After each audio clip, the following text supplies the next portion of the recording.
For a great cup of joe, there's one thing you should know. Your morning brew can also be playful. Buff Boy Brewing guys make the temperature rise, and you surely feel naughty when you swallow our coffee. If you want some real heat, give your mouth a fine treat. You will want some more, rest assured. Buff Boy Brewing, you can't get enough of. It's time for The Scribble, your weekly fix of celebrity chats, bizarre stories in the news, and basic random chatter with best-selling author and syndicated radio host Jeremy Bradley. Make sure your seat is in the upright and locked position and your barf bag is securely in place. Here's Jeremy Bradley. Thank you very much, Larson. Jeremy Bradley here. This is The Scribble. Thanks for tuning in at thescribbleshow.com and on SoundCloud and iTunes. How's it going today? I am a little bit sick, not sure if you can tell that, and so you know what that means is they're going to make me sit and talk for the entire 30 minutes today, because here's what happens. Sometimes we will have a celebrity guest on this show, and it could be a pre-taped interview from the radio, so I actually don't even have to sit here and talk for 30 minutes. Sometimes I just do our introduction, and then we just hit a button, and then we go. And then I come back 30 minutes later to wrap up the show, and we're good. But because my voice would sound different when I'm sick, see, this is always the danger in radio, at least, and in podcast, is that if you pre-tape something too far in advance and then you happen to be sick that day or sound different, have a sniffle or whatever it is, it's a total dead giveaway. So, rather than sound like fake news, and see, anytime I've done radio, when I first started, I've got to tell you this story. When I first started, I tried doing that booming fake radio voice. I don't even have to reenact it. You know the one I'm talking about, right? You know that when you meet that radio host, or DJ as it was called back in the day, you know when you meet them, they're not going to sound like that. Or if they are and they're announcing some event or what have you, then okay, they're going to do that. But when you just talk to them on a regular basis, they don't actually sound like that, which is really funny. And so I started doing that because that's what I thought sounded good for radio. And then very quickly I realized, it's just so corny and expected. So I stopped doing it. Now, the funny thing is when I began doing the radio show, which was over, about 12 years ago now, there was a station in Vancouver that I became really good friends with the owner and the people on air there. And the owner had one of those big booming voices. And the funniest thing was that I thought it was fake. I thought that he was just doing that voice. I said I wouldn't do the interpretation, but I just did it. But he actually speaks like that. And so when I met him, I'd met him a few months later in Vancouver, he actually has that natural, deep, booming voice. And I thought, this is crazy. Maybe these people are real then. Maybe he's real. Maybe it's true. And then I would try to catch him just when he wasn't expecting to speak. And then try to get him to talk. And he really did sound like that. His name is Tim. We've had him on the show a few times, or on the radio shows anyway. I keep forgetting sometimes that we're not on the radio right now. We're doing the podcast. We almost need a different room or a different building to do the podcast, because I'm in like radio zone right now. I'm a little bit thrown off. So anyway, speaking of being sick, I want to ask you, first of all, I don't get sick very often, but when I do, it hangs around for a long time, but it comes in waves and stages. Here's what I mean. So the first day, or just before I get sick, I have like kind of the scratchiness in the throat. It's not necessarily a sore throat, but there's that, you just kind of feel that discomfort. Like there's just something coming. You know that it's coming. And you realize that when you wake up tomorrow, it's going to hit you. So that's what happens. I kind of get like that strain in the back of my throat. But still, there's no sneezing, there's no coughing, there's no sniffles, there's nothing like that. It's just that. And then the next step is the sneezing. And then after that comes the coughing. And I swear to you, it runs in sequence. This is exactly how it plays out. So then after that, then I get stuffed up, which is where I'm at right now. And I'm stuffed up, but it sounds like I'm terribly sick. Okay, here's the deal. It's just a stuffed up nose right now. I'm not sniffling, I'm not coughing, I'm not sneezing, I don't have a sore throat, there's nothing, but I sound incredibly ill. So I learned very quickly that I can use that to my advantage when I was growing up, because I could make that sound like I was sick. You know how some people will actually overemphasize the stuffed up nose, right? And they'll talk like that. No, I'm sick. Blah, blah, blah. Well, for me, I'm not even that sick. So I'm not having to emphasize it. It's doing the emphasis for me to make it sound like I'm sicker than I am. See, now I'm telling all my secrets, and now when people are going to ask if I'm sick, they're going to go, oh, no, you're not sick. I heard that. Yeah, you're not sick. You just sound that way. So I'm outing myself on that. But anyway, so that's how it is. But then it also sticks around for a while. See, again, when I was a kid, you'd be sick for a day or two, whatever it is, you'd shake it off and you go. For me, I do everything they say. I have the soup, I have the orange juice, I do all that stuff, but it seems to stick around. And I don't keep that stuff on hand, so it is a little bit tough for me that when I do get sick, that's when you actually want to go out and you enjoy going to the cold and flu aisle because you just get all this stuff that's really going to get you messed up so you can sleep. Well, I get to that point at the very beginning where I'm like, I don't want to leave the house. I'll just ride it out. I'll just ride it out. I'm fine. I'm good. And then I don't get everything unless somebody happens to call me and ask if I need anything, and they'll get it for me. But no, I'm one of those people that when I'm sick, I'm not leaving the house. I'm staying on the couch. I'm staying in bed.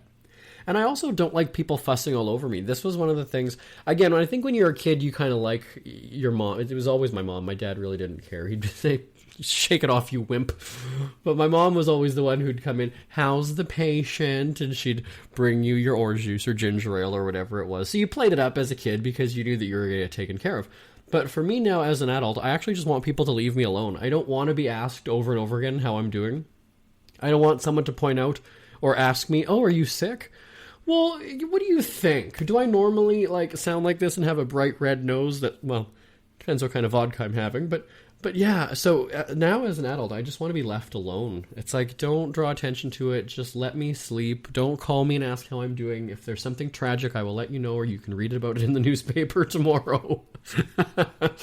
Anyway, so yes, that bottom line is I'm just getting over being sick, and I don't feel that bad right now. This is just the tail end of it, so it means that I'm stuffed up, and really that's about it. So you miss the few days of the pain. And then I get to the point where I'm on the couch and I'm watching TV all day, and I'm coughing and sneezing, and maybe I do kind of want to cuddle with the dogs at the very beginning. Yeah, you want that comfort, you want that closeness, you want to feel nice. And then I was coughing and sneezing so much that even they were jumping off the couch and weren't staying with me. That is the ultimate. When your dog turns on you, they're supposed to be the most loyal, right? You always hear that. Loyal to the end. They're loyal no matter what. Not when you're coughing and sneezing on them. They want none of that, and they're going to go far away. So that's fine. I just won't feed them for a couple days. They'll get the picture. They'll get it. I'm kidding. That was a joke. Don't tweet me. Don't send any hate mail, okay? Anyway, so I got a lot to talk about. We're going to take a break. More on the Scribble right after this. Who are the Kardashians feuding with now? What did that little thug Justin Bieber do this time? Who's getting hitched? And who's headed for Splitsville? Hear the latest celebrity news and gossip every day on Entertainment Wrap-Up. The good, the bad, the ugly, but mostly the ridiculously hilarious. It's all recapped in this daily segment at entertainmentwrapup.com. Have a laugh at the expense of the rich and famous when they take themselves way too seriously. It's 3 minutes of time-wasting fun at entertainmentwrapup.com. Check out Entertainment Wrap-Up at entertainmentwrapup.com. Brought to you by Speak Free Books. Ever had something to get off your chest but never had the balls to say it? That's a load of crap. Speak Free with JB.com is exactly what you've been waiting for. Your chance to tell it like it is and not care what anybody else thinks. Have your say on issues of the day. Join newspaper and radio columnist Jeremy Bradley as he tells it like it is. Hundreds of thousands of people have stopped by, including some well-known celebrities who have had a chat with JB and speak candidly about what's really going on in the world. You can join them too. Have a rant or a rave. Be brave and head on over to www.speakfreewithjb.com now. JB here, back on the Scribble. And again, thanks for tuning in at thescribbleshow.com and on SoundCloud and iTunes. So last week was Sexual Harassment Week, starring Harvey Weinstein. And I guess this week it's kind of continued as well. And in light of that, and it's strange to think that in light of him or that being sexual harassment, that all of a sudden all of these social media platforms are a stage now to talk about sexual harassment and boycott it because it's harassment, whatever. And I just find it very strange that those rules need to be in place. Hey, you know what? Don't harass people. Hey, you know what? Don't bully people. Hey, you know what? Be a grown-up and keep your nasty comments to yourself. But we're in a weird society. We're in a weird time that if you're not doing that, then it's all just kind of weird. And now I'm from a generation, I'm 35 years old, so I'm not crazy old. To many of our listeners I am, I guess. But I was talking with somebody last weekend and saying, when I was in school, was there bullying? And I guess in the loose term bullying, yes, there was. But it wasn't bullying to destroy you. And what I mean by that is bullying now is meant to make you feel like you are less of a person, as though you shouldn't exist, kind of a thing. And I'm not saying that any kind of name-calling as a kid or any teasing or tormenting, I'm not justifying that. I'm not saying it's good. But we did that as kids, and it was typical where, and I'm going to use the terms that kids would use, it was the fat girl, it was the ugly kid, it was the kid with glasses, it was the stupid kid, it was the kid who was, whatever. But again, it was teasing and making fun, and again, I realize these are all words for bullying, or words could be used as bullying, but it wasn't hate-filled that, and I'm making a name here, Sam, it wasn't because Sam had glasses that you made him want to go home and kill himself because he had glasses. Now, I don't know if it's just that there's this oversensitivity in society now so that Sam does go home and feel that way. And I'm not a student, I'm not in school right now, so I can't say that the kids are delivering it differently. I don't know that. But it does kind of make me think that there's just this, I'm going to say thin skin, which is making me sound like I'm blaming the victim for feeling that way. But I'm thinking that people are just taking things to heart too much. And we see that a lot. Like, Ana Navarro on CNN, who's always... I don't watch it very much anymore now just because I'm Canadian, so I don't care to hear about Donald Trump every minute of the day. But Ana Navarro, when I hear that name, all I think of is, I am offended by that. As a Latina woman from Florida, I am offended by that. That she's like a one-trick pony. Now, that's the impression that she's given me, because anytime I've seen her on CNN, she's offended by something. So is she offended because she's genuinely offended, or because that's what she's playing the victim all the time? So when it comes to school bullying, again, it was, four eyes. It was the braces. It was the fat kid. It was the nerd. It was the, whoever it was. But you still treated them like a human being. I mean, you'd make a joke or two or tease them or make fun of them, but you certainly didn't mock them in the evening on social media. That was, I guess, maybe the beauty of being a kid when I was growing up, was that you left school at school and you hung out with the friends and you kind of carried on with the positive stuff that you wanted to. You didn't have it in your face in the evening on social media. So anyway, the social media platforms now are rolling out all these different policies about harassment and bullying and all that kind of stuff. But the crazy thing is that it's also for adults more so than the kids too. Like it's just a very bizarre time. So we were talking about that. I was talking with somebody over the weekend. Coincidentally, I was at a party. I'll tell you about that in just a bit. But we were kind of talking like, why is it nowadays that there is so much bullying? And so we started talking about parenting and how parents are keeping their kids so busy in sports. So not only was that I at a party, I was also at a hockey tournament. So there's just a lot to talk about today. And one of the parents, or one of the people, he didn't have kids, so he was able to talk about parenting quite frankly. So he was saying that parents just get their kids involved in like every activity possible. And it's funny because I saw Ivana Trump on doing an interview about her book, and she was saying the same thing, that she had her kids involved in so many different activities to keep them busy that they kept out of trouble then at that point, because they were so focused on gymnastics or whatever sports they were playing that they were good kids because of that. And so it's just funny that when I was talking with this person last week, had the same conclusion, was that, okay, you don't want your kids getting caught up or tied up in things, so you involve them in all of these activities, whether they want to be or not. I mean, it's really easy for a parent to say to the kid, hey, do you want to take gymnastics? Hey, do you want to be on the baseball team? Yeah, you want to play baseball, right? I played baseball when I was a kid. Play baseball. And so the kid will do it. And I don't know that kids realize that maybe that's what the parents are doing. And maybe the parents don't even realize it sometimes, but I think they do. So if you're a parent, I would love to hear from you. Send an email to live@jbonair.com, live@jbonair.com, because I'm so surprised that we've got adults bullying each other. It used to be a time when adults would kind of look back and go, wow, I was a real bad kid in school because I used to make fun of people. I used to tease them. Now it seems like that was your training to become an adult.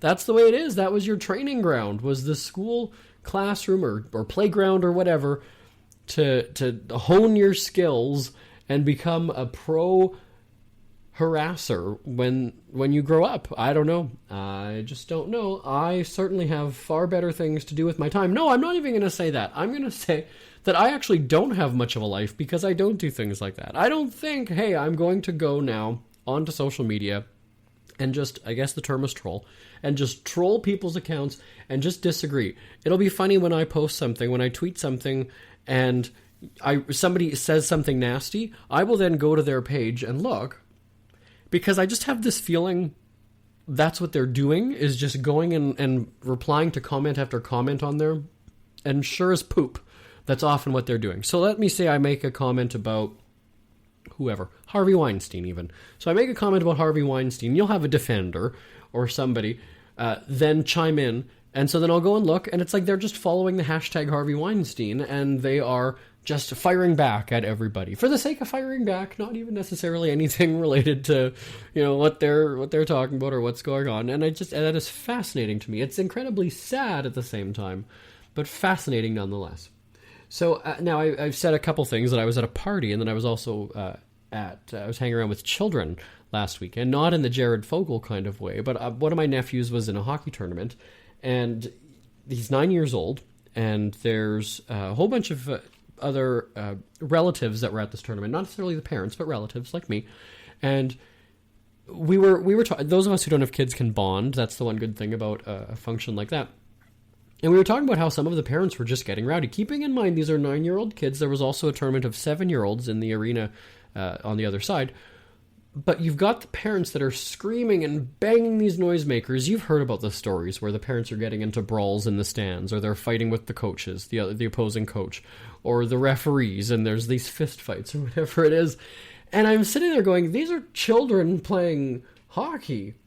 And my nephew's team, I only caught a couple of the games. I didn't have time to spend the whole day at the tournament, but they tied one game and then they lost one game. And it was very bizarre to me to see kids crying that they lost a hockey game. And I'm not talking whining crying. I'm talking like literally crying, tears coming down.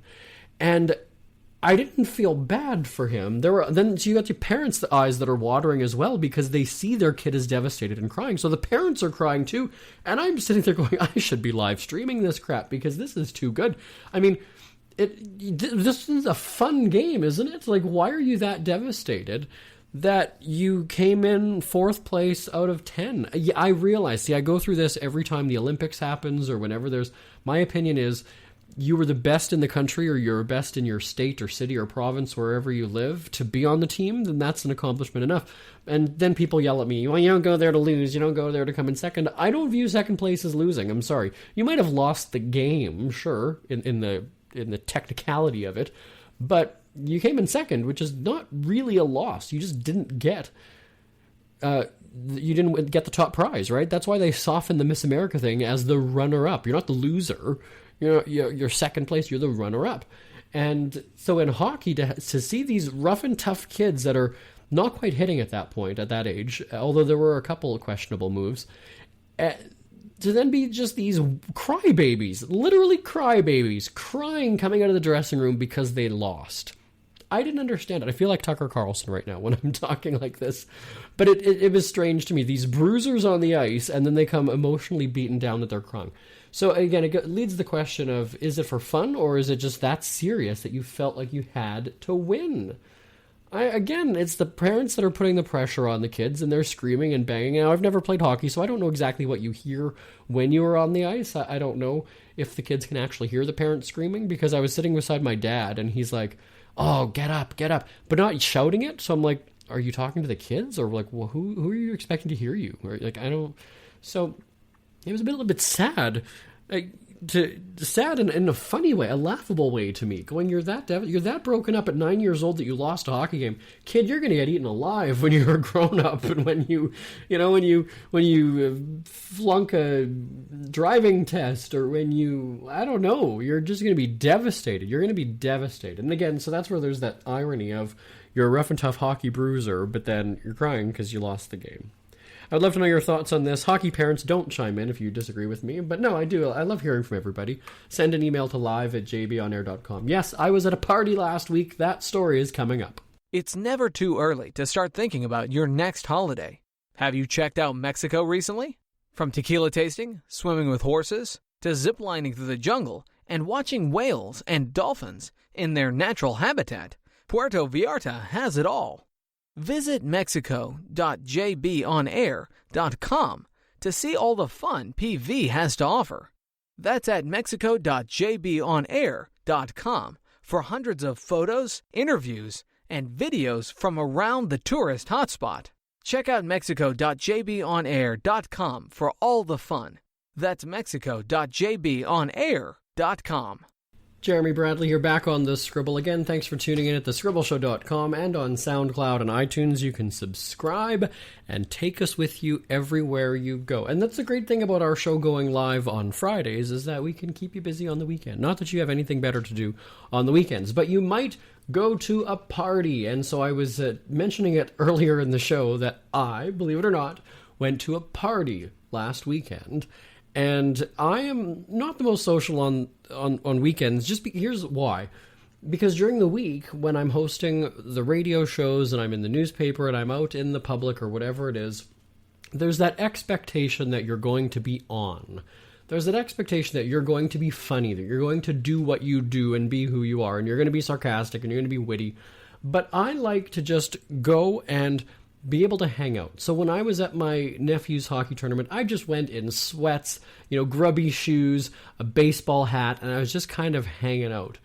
And I enjoyed that. So then I also went to a party. And the funny thing is that, again, I don't get invited, but I also just wouldn't go to parties, which is then why I wouldn't get invited to them. So it's kind of a circle. It's a domino effect. If you typically say no and you don't go to them, then you stop getting invited to them. So I was invited. I did go to a party, and I had to laugh because the first thing when you walked in the door, aside from put your shoes here, there was a sign that said where to put your shoes. There was a sign and signs throughout the house that were giving the Wi-Fi password. This was so bizarre to me, and partially the reason why I wrote the book Put Down Your Damn Phone already at putdownyourdamnphone.com and on Amazon and iTunes. But it was just so strange because I'm sitting there going, you're here for the party, which is to talk with the others who are here and to celebrate potentially whatever it is, if it's a birthday, if it's an anniversary, if it's a wedding, whatever. And that seemed to be the priority, was people connecting to the Wi-Fi. And I can't tell you how many people I heard. It was at least 4, but maybe more. I wasn't listening to every conversation that people were having. But people talking about the Wi-Fi, complaining about that they're not getting signal in the basement or in the backyard or wherever they were. And again, I'm sitting here going, aren't you there to mingle with the people and talk? But I guess in the grand scheme of things, you want that publicity that your party was great. So you want people to be able to access social media so they can tweet from it or put on Instagram the pictures from the party. I'm not quite sure. I don't get it. I don't have parties. In all honesty, I've lived in my house for about almost 10 years now, and I have not once had a party. I think the most I've had people over was 2, one of my friends and her boyfriend, or maybe my family when I was moving in, actually, and everybody was helping me clean the house. That was the most that I'd ever had people over. Maybe 6 people at one time, 7 people. But I just thought, that's crazy. Why come here and think that people want my password all of a sudden? And I actually did write that in my book, Put Down Your Damn Phone. But that was when my brothers were coming over one time, and it was to help me fix something in the house. But again, immediately wanted the Wi-Fi password. And I just kind of thought, you're here to help me. You don't need, if your wife needs something, your kid needs something, they can call you on the phone or text you or something. I don't know why you need Wi-Fi. It's very bizarre. But that was the requirement, or that a lot of these people had at the party, was the Wi-Fi password and access to Wi-Fi. I would not even think that. I would think, what are the snacks? Where are the bathrooms? Things like that. My top priority is not, what's your Wi-Fi password? Give it to me. Are you one of those Wi-Fiers when you go somewhere? Do you need to connect to somebody's Wi-Fi? This is why I'm just so antisocial, and I just don't get it. I'm not one of those people that I'm at a party or I'm at an event and thinks with my phone, right? Normally, you'd always used to hear that. You think with your heart, you think with your brain. Guys think with their dong. And now it's like you think with your phone. That's how you judge it, if the pictures turned out good. So no, I'm not one of those people who thinks, oh, hey, I've got to capture this. Give me a second, I've got to upload it. That's not how my brain works. And I think maybe that's why I just don't fit in, and I prefer being antisocial sometimes. I feel very old at those things, at these events. Now I'm starting to relate with my parents who don't do things like that. But send me an email. Tell me your thoughts. If you go to a party, do you need to know the Wi-Fi? live@jbonair.com is the email address. live@jbonair.com. We hear you chirping. Get scribbling. Tweet up the Scribble at The Scribble Show. Join the discussion with Jeremy Bradley. It's all going down right now on Twitter at The Scribble Show and at thescribbleshow.com. That's right, we're on the Twitter, so tweet us up. Although if you're going to bully us, please do not. So when I was at the hockey tournament for my family, I went to Subway with my parents in between games at one point. Look at that. See, I feel like I've had such a full social life over the past few days. Partying, hockey, being sick. Maybe that's what happened. My body was like, whoa, you are going out too much. Slow down. You're going to get sick. But anyway, so we were at Subway. My parents bought me lunch, so of course I'm all for that. And I guess at Subway, and I'm not much of I'll eat at Subway, I just don't know the ins and outs. So when you buy a gift card, when you buy a $25 gift card, you get a free 6-inch sub, like a coupon for a free sub. So my dad, here's the situation, because the poor cashiers or the poor employees were just not getting it. So my dad wanted to buy a $25 gift card and then get the free 6-inch sub. So he had $40 in his hand, a gift card that he wanted to purchase, and then asked actually at the beginning, should we do this first? Should I buy the gift card first, and then, like that transaction, well, then I'll have the gift card loaded, and then I'll have the free 6-inch sub, and then I'll just pay for the order with the gift card. He just kind of wanted to do that, right? Why not, if the lunch or whatever was going to be $20-some anyway, why not buy the gift card, use that, and get a free 6-inch sub with it? See what I'm saying? But they said, no, that's fine, we'll do it all in one transaction. So we've got my dad's footlong sub, my footlong sub, and my mom's 6-inch that she was getting free. And so we go up to the end of the counter to pay, and there were already people there that were waiting. I guess like the sandwich artists, the ones that were making the sandwiches, weren't the cashier, so they weren't ringing things through. So there's just this like backlog now of all these wrapped up sandwiches that were waiting to be rung through, and people starving waiting to eat. So we are like third or fourth in line, and then it's time for us to pay, or for my parents to pay. So my dad goes, here, I want to buy the gift card and get the free 6-inch, and then use the gift card to pay for it all. So the girl rings it up, but does it all separately. So she puts through the $25 gift card and all 3 subs, and she says that my dad owes her money. And he's like, I've got $40 here. How do I owe you money for 2 subs and 1 that's free? Being $40, Subway's really jacked up the prices. So then she couldn't figure out what she did. Well, turns out she had rung up everything all on one bill. So then my mom is trying to explain to her, no, it's this. Like, I wanted to do this separately. Buy the gift card, get the free, and then do it all at the end. And you guys said, no, it's fine. We can all just do it in one shot. So then one of the sandwich artists, after everybody else in line has already had their food made, that's how long this took to get figured out, is now the guy steps in to try to help the girl. And then he's ringing through, okay, I get it. And he's trying to correct it. And then he's handing my dad back $40. He's basically giving my dad his money back. And I had already taken my sub and I was eating at the table. By the way, I was pretty much done my food by the time my parents sat down. And so my mom had said, like, the guy was giving him $40 back and the gift card and the free 6-inch sub, as though we basically just had all this for free. And so my first question was, well, why didn't you just take it and say, oh yeah, you're right, here we go, done. And my mom said that she felt bad. I'm like, how would you feel bad? Because she was getting frustrated and pretty much almost yelling at the employees for not getting it. And then she has this moment of compassion where she feels bad. And so she's a mom though, and she's also a teacher, so maybe that was a bit of the part there. But anyway, so it was just maddening. I already lost my patience, and it wasn't even me explaining it. I was just on the sidelines with a grumbling stomach. I mean, I just wanted to eat.